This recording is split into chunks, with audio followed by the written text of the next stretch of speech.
বলিউডে এমন কিছু রহস্যময় প্রেমের সম্পর্ক গড়ে উঠেছিল যা নিয়ে তুমুল আলোচনার সৃষ্টি হয় মিডিয়ায়। তবে যেভাবে উত্থান সেভাবেই সাঙ্গ। হঠাৎ করেই ভেঙে গিয়েছিল ভালোবাসার সম্পর্ক, আর ঠিক কী কারণে তা ভেঙে যায় তা আজও অজানায় রয়ে গেছে। এমনই কিছু রহস্যময় প্রেমের সম্পর্ক নিয়ে জানবো আজ।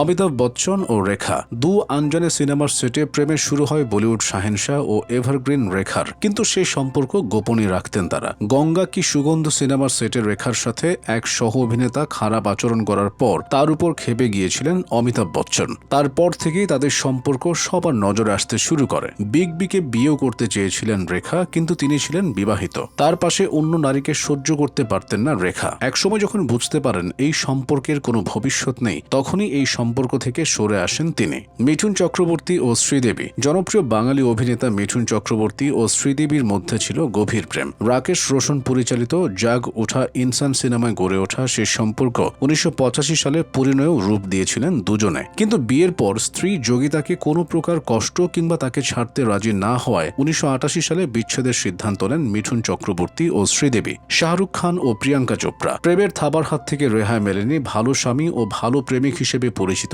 কিং খান শাহরুখেরও। প্রেমে পড়েছিলেন প্রিয়াঙ্কা চোপড়ার। গোপন প্রণয়ের খবরও প্রচার হয়েছিল অনেক পত্রিকায়। শোনা যায় স্ত্রী গৌরীর হস্তক্ষেপে এই সম্পর্কের ইতি টানেন বলিউড বাদশা। কিন্তু এই সম্পর্ক ভাঙনের সঠিক কারণ এখনও জানা সম্ভব হয়নি। রবিনা টেন্ডন ও অক্ষয় কুমার, মোহরা সিনেমার সেটে একে অপরের প্রেমে পড়েন রবিনা টেন্ডন ও অক্ষয় কুমার। একটি মন্দিরে গিয়ে গোপনে বাগদান সম্পন্ন করেছিলেন বলে স্বীকার করেন রবিনা। কিন্তু খিলাড়ি অক্ষয়ের উড়নচণ্ডী স্বভাবের কারণে একসময় দূরে সরে যান তিনি। গোবিন্দ ও রানী মুখার্জি, বেশ কিছু সিনেমায় জুটিবদ্ধ হয়ে অভিনয় করতে দেখা গেছে গোবিন্দ ও রানী মুখার্জিকে। তবে তাদের প্রেমের যাত্রা শুরু হয়েছিল হাদ কর দি আপনে সিনেমার সেটে। এই সম্পর্কের গভীরতা এতটাই বেশি ছিল যে সন্তানদের নিয়ে বাড়ি থেকে বেরিয়ে গিয়েছিলেন গোবিন্দ পত্নী সুনিতা। সে সময় বিভিন্ন পত্রিকায় তাদের বিয়ের খবরও প্রকাশ করা হয়েছিল, কিন্তু কোনো এক অজানা কারণে একসময় আলাদা হয়ে যান তারা। দিলীপ কুমার ও মধুবালা, মুঘল ই আজম সিনেমার সেটে গোপন প্রণয় শুরু হয়েছিল দিলীপ কুমার ও মধুবালার। সে সময় বলিপাড়ায় এই সম্পর্ক ছিল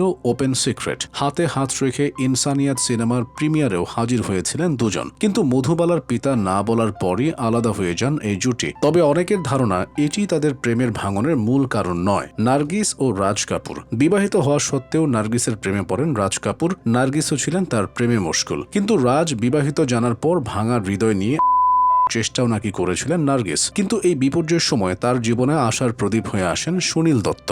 দেব আনন্দ ও সুরাইয়া, নিজের কারিশমা দিয়ে জনপ্রিয় সঙ্গীত শিল্পী সুরাইয়ার হৃদয় জয় করে নিয়েছিলেন 1945 সালে বলিউডে পা রাখা দেব আনন্দ। কিন্তু তাদের প্রেম কাহিনী বেশি দূর গড়ায়নি। গন্তব্যে পৌঁছানোর আগেই থেমে গিয়েছিল তাদের প্রেমের চাকা। আমির খান ও জেসিকা হাইন্স, গোলাম সিনেমার সেটে ব্রিটিশ সাংবাদিক জেসিকা হাইন্সের প্রেমে পড়েছিলেন মিস্টার পারফেকশনিস্ট। গুঞ্জন রয়েছে একটি ছেলেও নাকি রয়েছে তাদের। আমির খান এই সম্পর্ক গোপন রাখতে বলেছিলেন এবং সন্তানটির গর্ভপাত করতে বলেছিলেন, কিন্তু তার কথা শোনেননি জেসিকা। তবে ঠিক কী কারণে আমিরের সাথে তার বিচ্ছেদ হয়েছিল সে রহস্য এখনও অজানা। হৃতিক রোশন ও কারিনা কাপুর, ইয়াদে, কাবি খুশি কাবি গাম, মুঝসে দোস্তি কারোগি এবং মে প্রেম কি দিওয়ানি হো সিনেমায় একসাথে অভিনয় করেছেন হৃতিক রোশন ও কারিনা কাপুর। আর তাদের সম্পর্কের শুরুটা হয়েছিল সুভাষ ঘাইয়ের ইয়াদে সিনেমায় কাজ করার মাধ্যমে। এই জুটির সম্পর্কও হঠাৎ করে ভেঙে যাওয়া এখনও রহস্যই হয়ে আছে।